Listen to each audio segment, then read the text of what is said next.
Before we begin, I would like to take this moment to thank the Executive Committee, Vice President, and delegates for their leadership and commitment to policing excellence, neutrality, respect, integrity, and teamwork.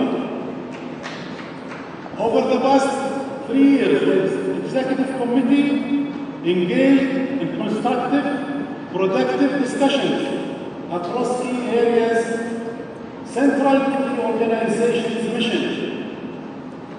Our key focus has been to support the Interpol vision and mission and strategy, and to guide and support the Secretary General.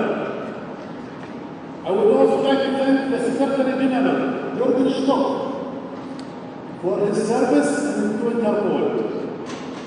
Over the past decade, Secretary General Stock has led to our organization with dedication and commitment to excellence. His time in office has brought major progress in international police cooperation and strong commitment to improving global security. Dear Secretary General, we are grateful for your contributions and years of dedicated service. Your Excellencies, ladies and gentlemen, I am pleased to introduce Mr. Keir from Brazil, who has been proposed by Interpol's Executive Committee as a candidate to the next Secretary General of Interpol.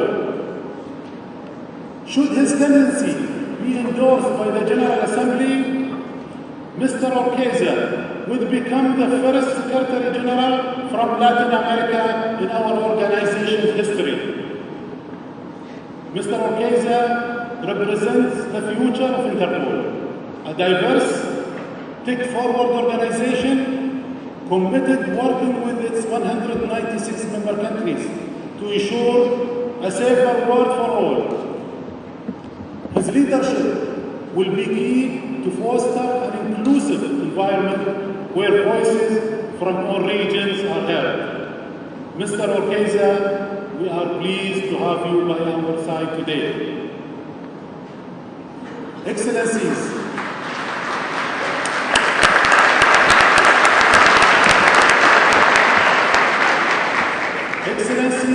ladies and gentlemen, as we gather here today, it's essential to reflect on the year we have had. Last year's General Assembly marked the centenary of Interpol. It was a milestone that underscored our commitment to global policing.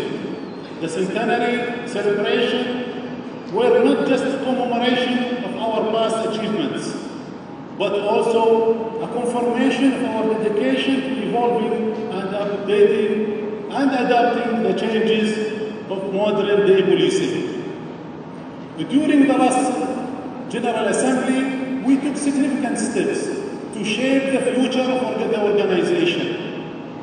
We approved the draft resolution regarding the Interpol's Vision 2030, ensuring that we are prepared to tackle the constantly changing faces of crime, and modernizing our data processing to strengthen our internal system and help us to support member countries more effectively.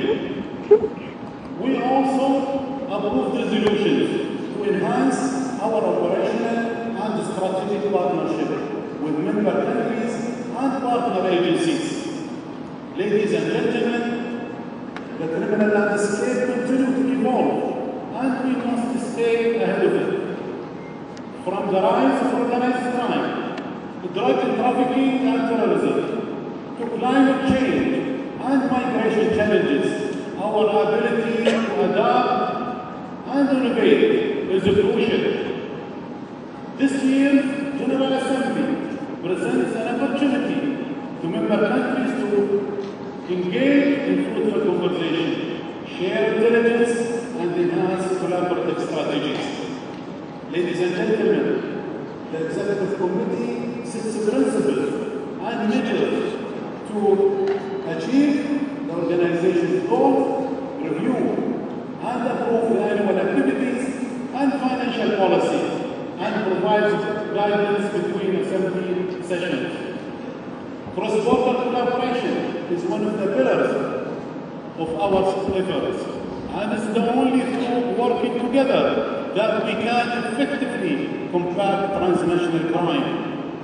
If Interpol is the global body of the international policing, the member countries are the heartbeat, and the executive committee is the brain. I want to emphasize that the important role of the executive committee in the organization's governance as a decision-making supervisory body with representatives from Interpol's regions. The executive committee works all year round to implement the Interpol strategy that benefits you. I want also to highlight the executive committees represent you, and they are the supreme body of Interpol who represented by the professionals you have chosen to ensure accountability and transparency within the organization, oversees the implementation of the initiatives and programs, and advocate for the interests and needs of each and every one of our 196 countries. Ladies and gentlemen, you have and continue to support the Executive Committee and the General Assembly in some of the working groups that help facilitate their mandate. We are thankful for your support. Today we bid a farewell to 9 members of the Executive Committee who were chosen by you. I assure you that you have chosen people who best represent you and the region, and may hope that you choose always the best to serve you and the organization. Thanks to the support of the Executive Committee, the General Secretariat, and the various teams involved. Ladies and gentlemen, Interpol continues to evolve and reinvent itself to remain relevant and efficient across time and geographies. We share our vision for a safer world with organizations like Interpol, Afripol, AMAC, Europol, Frontex, and the United Nations. By collaborating and sharing information, we can continue to create a more effective approach to combating crime. These partnerships allow us to combine strength and resources, enabling us to make the world a safer place for all.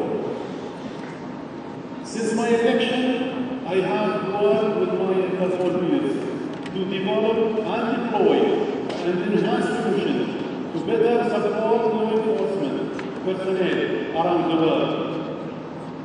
Under the Executive Committee's direction, we have greatly improved our digital infrastructure to boost our global security operation, enabling real-time information sharing and collaboration.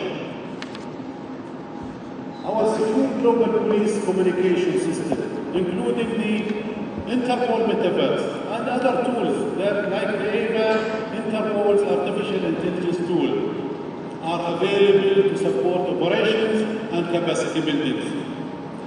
This year, we have also deployed our Interpol mobile device in several countries. This helps us to enhance our ability to share intelligence swiftly and securely. Ladies and gentlemen, data is the core of what we do. It is the information that we share via our 19 database that enables Interpol to support countries around the world, regardless of their size. We are million hits against the databases, a significant 32% increase compared to the same time period in 2023. Database searches increased by 8%, bringing our records to 151 million. I urge you all, member countries, to continue using these databases to support their operations and to keep updating them to strengthen the intelligence efforts of your peers worldwide. Now, is it possible to create a truly effective Interpol without embracing diversity and inclusion?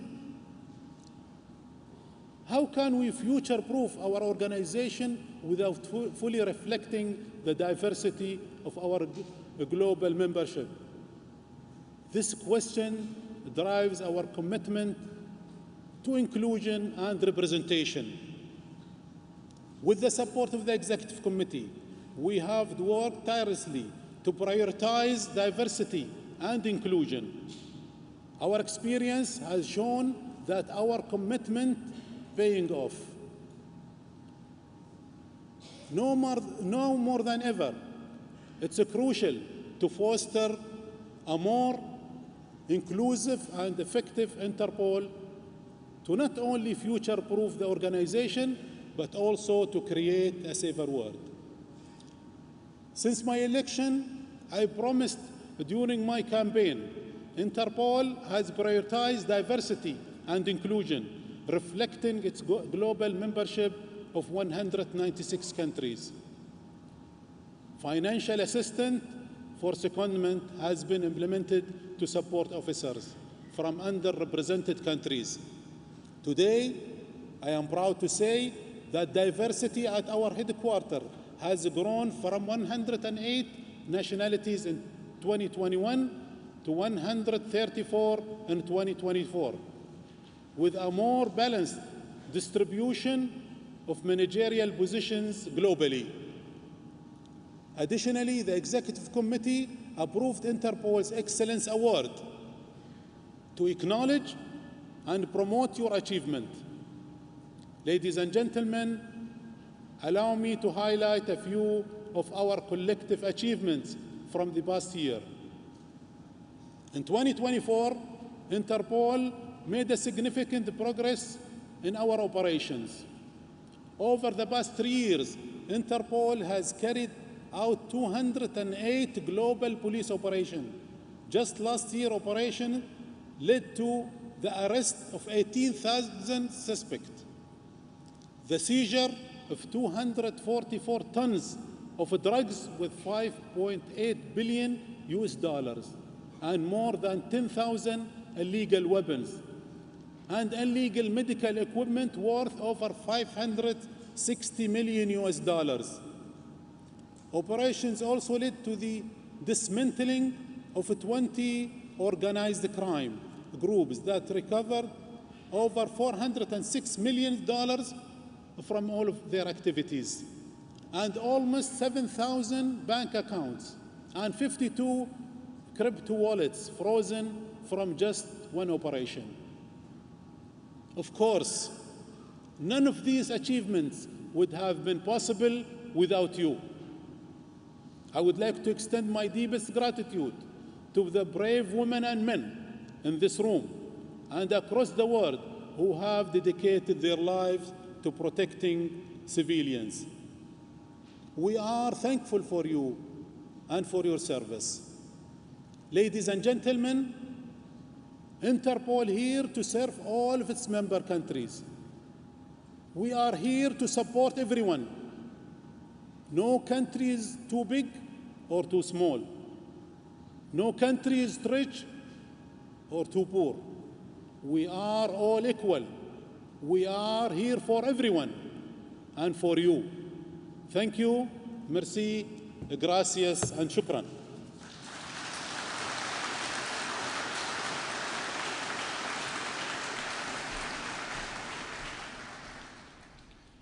Thank you, Mr. President. Now, ladies and gentlemen, please enjoy watching this short video showcasing law enforcement here in the United Kingdom.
Ladies and gentlemen, it now gives me great pleasure to introduce the Secretary of State for the Home Department, the Right Honourable Yvette Cooper MP, to deliver their opening address.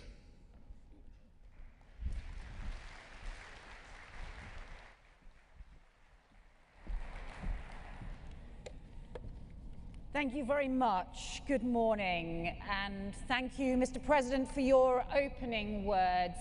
It is an enormous privilege and honour to welcome all of you here for the 92nd Interpol General Assembly.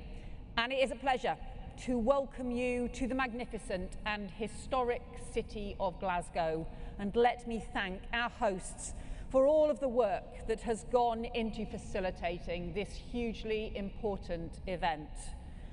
Can I thank, too, the Interpol Secretary-General, Jürgen Stock, for your years of service leading this organisation's vital work, and we look forward to congratulating your successor tomorrow and for the future work that all of us need to do together. At a time when networks of organised and serious crime span the world, it matters more than ever to have equally integrated and global networks of law enforcement agencies working together to fight crime and to keep our communities safe. The UK is proud to be at the heart of those efforts. Every year, our Interpol Bureau in the National Crime Agency sends out 20,000 requests to partners around the world. And every day, they manage more than 1,000 incoming messages. And we see the impact of that cooperation here on our streets, here on the streets here in Glasgow. Just 4 weeks ago, one of Britain's most wanted men was jailed for leading a major drug gang responsible for importing tons of cocaine into this city in banana boxes from Ecuador, fueling addiction and gang violence across Scotland. Thanks to a joint operation between Police Scotland and Dutch counterparts, the UK National Crime Agency, he was arrested in the Netherlands, extradited back to Scotland, and sentenced to 20 years in prison in Glasgow High Court. International cooperation, work with Interpol, delivering results in real life. So to all those working with colleagues on similar operations in pursuit of our collective security, I want to say a heartfelt thank you. Over the past century, the success of Interpol has been a testament to the critical importance of its mission, to the skill and professionalism of its members, and to the spirit of innovation that has evolved through decades of political, technological, and social change. But most importantly of all, Interpol's success has been evidence of that enduring belief that together we are stronger. Britain's new government is committed to that principle, and from fraud to drug trafficking, we believe there are so many crimes and criminal networks which can only be tackled effectively through strong international policing cooperation. And let me highlight just two areas where we want to see even stronger cooperation in the years to come. First, in tackling the global scourge of violence against women and girls and child sexual abuse, the scale of which should continue to shame us all. Britain's new government has set a mission to halve violence against women and girls in a decade, but we know that cannot be achieved by working alone. Perpetrators and predators across the world are being enabled and emboldened by new technologies, the use of which is growing at an alarming rate. The scale, complexity, and severity of online abuse is increasing in every jurisdiction, and tackling these tech-enabled harms is a central priority for the UK, and I am very glad it will be one of the topics for discussion here this week. We will only tackle these new threats through increased cooperation and by committing to share not only the best intelligence but the best innovations to protect our children from harm. And second, As you will hear shortly from our UK Prime Minister, we must also have a much stronger and more integrated global response to the organised immigration crime which is growing around the world and profiting from human misery, putting lives at risk, undermining border security and destabilising communities.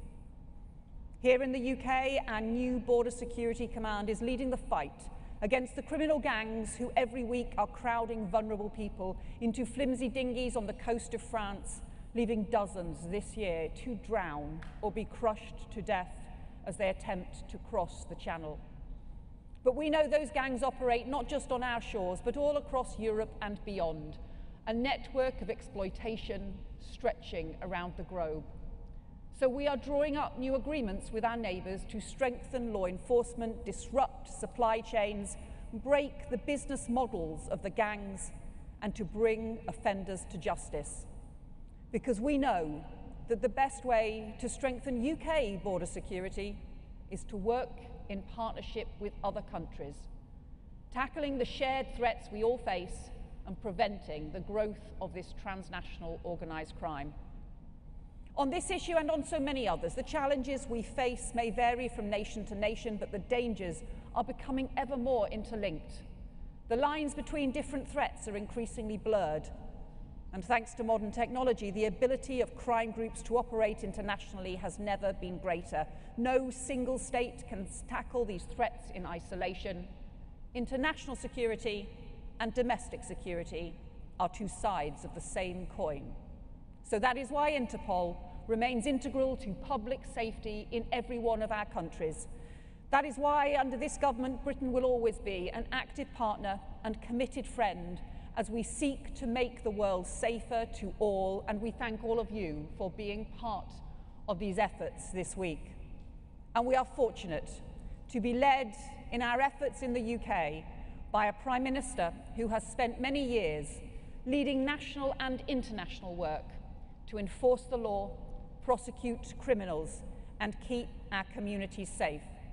So it is my great pleasure to introduce our Prime Minister, Keir Starmer, to open up this Assembly today. Thank you.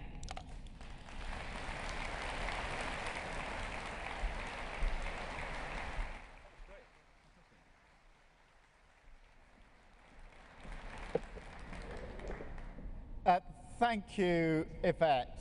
And it's great to welcome all of you to Glasgow, a fantastic city. And it was right here in this conference centre exactly 3 years ago that over 190 countries came together at COP26 to agree the Glasgow Climate Pact.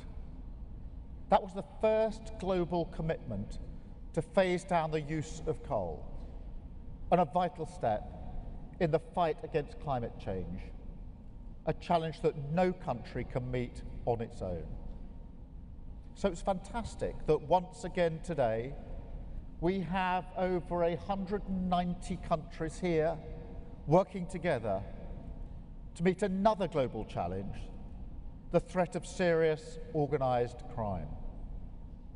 And it's particularly fitting to be here in Glasgow, a place that was once home to what many consider to be the first professional city police force, and a place that is today home to our state-of-the-art Scottish crime campus just down the road in Garcosh.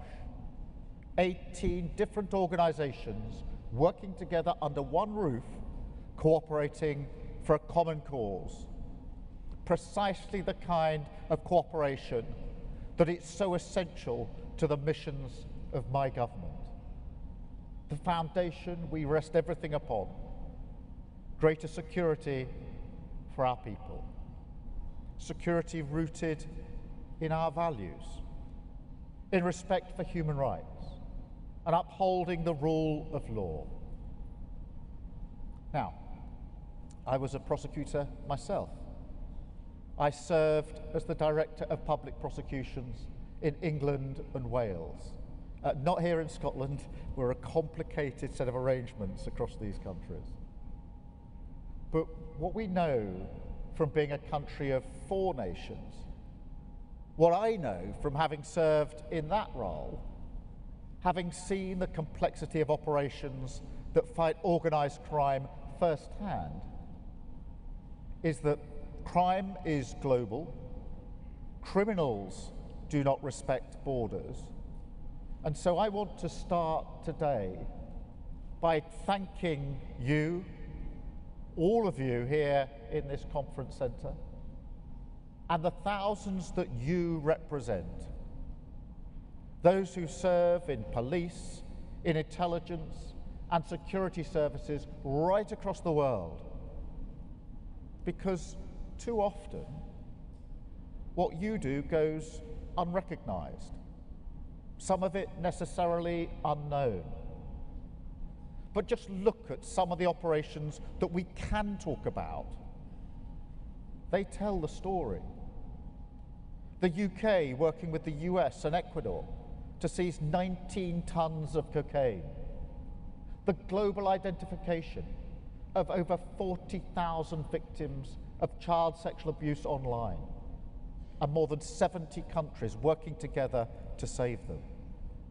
60 countries working together to tackle online scams, resulting in almost 4,000 arrests and more than $250 million of assets seized. And of course, the operation which infiltrated and seized the online platform used by Lockbit, the world's most harmful cybercrime group. I know the hard work that goes into this. I know how many things have to come together almost instantly. And most importantly, I know what would happen without you. The extra lives destroyed by drugs and violence, the unspeakable horrors of child sexual abuse, gangs forcing the vulnerable into modern slavery or prostitution, people having their lives savings stolen through online fraud. It's your work, your service, that protects people from those threats. And because so much of your work is done in private, I'm grateful for this opportunity in public to say a huge and heartfelt thank you. Now, of course, Interpol is absolutely central to these efforts. As I say, I've seen the importance of global cooperation firsthand. I sent British prosecutors to Pakistan so we could work together on counter-terrorism. In West Africa, to disrupt the flow of drugs from South America to Europe and ultimately to the UK.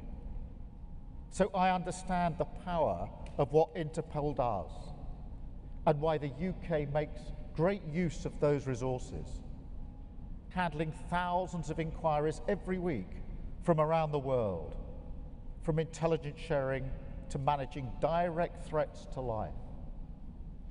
So I'm pleased to say today that the UK is increasing its funding for Interpol projects, investing £6 million this financial year. This includes support for improved data sharing and faster communications capabilities, the first ever global fraud threat assessment, and new regional networks, from strengthening cooperation across the Pacific to tackling drug and gun smuggling networks in the Caribbean. Because together, we want to send a clear message to the world's most hardened criminals. There is no safe haven. There is no place that you can hide from justice. Together, we've got the whole world covered. And together, we will defeat you. And look, there is a particular group of organised criminals that urgently need to hear this message: the vile people smugglers. who think that human life can be trafficked, that borders can be ignored, and that desperation, misery, and hope, they prey on that too, are all emotions that are ripe for exploitation. Make no mistake, people smuggling needs a global response, and on a scale way beyond where we are now. We need to unlock the power of that cooperation across borders, agencies, continents even. And look, I know many people in this room are already working hard on this. So I accept that my argument here is a political one, first and foremost. But I'm afraid we're still at a stage where the world needs to wake up to the severity of this challenge. It goes back to security. I was elected to deliver security for the British people. And strong borders are a part of that. Of course they are. But I say it again, security doesn't stop at our borders. And illegal migration is, without question, a massive driver of global insecurity. There is nothing progressive about turning a blind eye as men, women, and children die in the Channel. And you don't advance the cause of global justice or compassion for those individuals to pretend that there is. This is a vile trade that must be stamped out wherever it thrives. Now, it exploits the cracks between our institutions. It pits nations against each other, profits from our inability at a political level to come together. That's part of the business model. So I will work with anyone serious who can offer solutions on this. Anyone. Because without coordinated global action, it will not go away. And unless we bring all the powers we have to bear on this, in much the same way as we do for terrorism, then we will struggle to bring these criminals to justice. And that, in a sense, is my message here today. People smuggling should be viewed as a global security threat similar to terrorism. We've got to combine resources, share intelligence and tactics, and tackle the problem upstream, working together to shut down the smuggling routes. Now, we do that with terrorism. When I was the Director of Public Prosecutions, it was my personal mission to smash the terrorist gangs. And we worked across borders to ensure the safety of citizens across Europe and across the world. Now, as the UK's Prime Minister, it is my personal mission to smash the people smuggling gangs. And look, that starts here in the UK. This Labour government is resetting the UK's whole approach to this challenge. No more gimmicks, no more gesture politics, no more irresponsible, undeliverable promises that almost by design seek conflict with other countries. We've turned the page on all of that because such promises are not worth the paper that they're written on. All they do is waste taxpayer money, destroy people's trust in politics as a force for good. Instead, we are approaching this issue with humanity and with profound respect for international law. We will never withdraw from the European Convention on Human Rights. Indeed, we're proud of the role the UK played in creating that convention. Respecting international treaties also makes international cooperation easier. because it shows that the UK is a reliable partner. So our approach is different. As I say, we're going to treat people smugglers like terrorists. So we're taking our approach to counter-terrorism, which we know works, and applying it to the gangs with our new Border Security Command.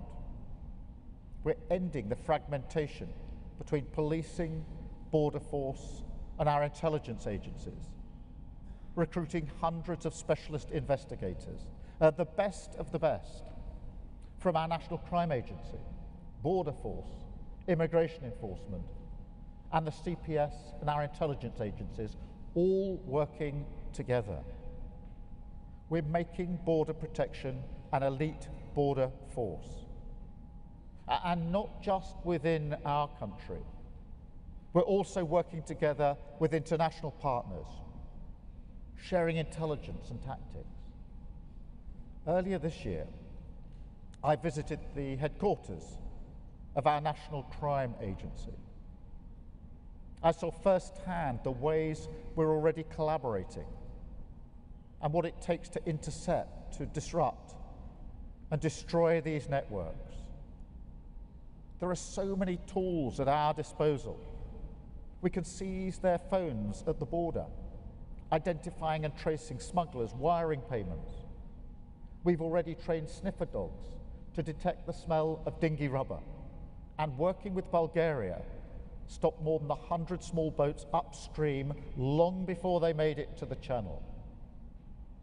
And as we understand how these gangs work, we can invest in new capabilities and enhance powers to smash them. So we're giving our new Border Security Command an additional £75 million of new funding on top of the £75 million we've already committed. This will support a new organised immigration crime intelligence unit, hundreds of new investigators and intelligence officers, backed by state-of-the-art technology. We're also investing a further £58 million in our National Crime Agency, including strengthening its data analysis and intelligence capabilities. And we'll also legislate to give those fighting these gangs enhanced powers too. Again, look what we've done with counter-terrorism. We have the powers to trace suspects' movements using information from the intelligence services. We can shut down their bank accounts, cut off their internet access, and arrest them for making preparations to act before an attack has taken place. We don't wait for them to act. We stop them before they act. And we need to stop people smuggling gangs before they act too. Now, as with any crime, smuggling does not operate in an institutional vacuum.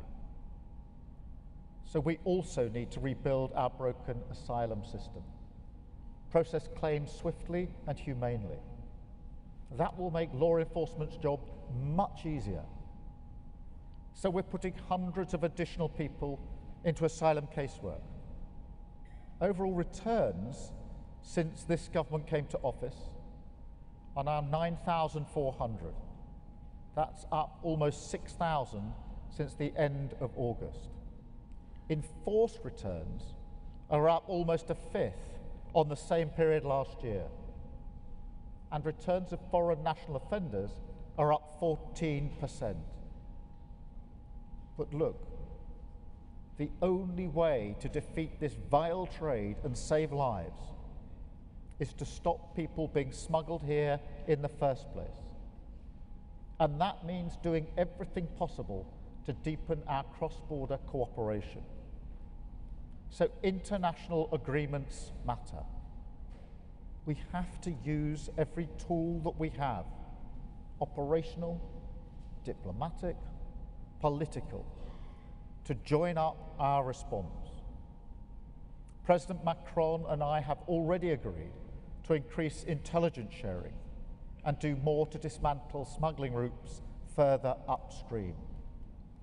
This is also a priority for the bilateral cooperation treaty we are working on with Germany. We're also working with Italy to dismantle the supply chains of maritime equipment, combat illicit financial flows, and strengthen our investigation capabilities and our data sharing. And as part of the UK's wider reset with the European Union, we are seeking a new security pact, including restoring access to real-time intelligence sharing networks. And at the European political community this Thursday in Hungary, I'll be putting this issue at the top of the international agenda once again. But we need your help also. This is the General Assembly of the world's security experts. It's your cooperation across borders that save lives time and again. It's your collective efforts that bring organised criminals to justice wherever they seek to hide. And it's your leadership today that can help make a decisive breakthrough against this vile trade in human life. Because if together we can win this war against the people smugglers, then this gathering will have achieved a victory for humanity, every bit as significant as the Glasgow Climate Pact. Because you will have helped to smash the gangs, secure our borders, and save countless lives. And it's with that hope and in that spirit that I declare the 92nd General Assembly open. Thank you so much. Thank you. Thank you. Thank you very much.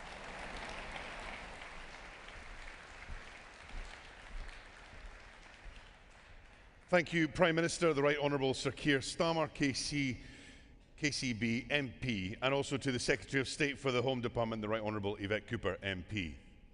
Excellencies, distinguished guests, ladies and gentlemen, this brings us to the end of the opening ceremony. Please rise for the departure of our dignitaries.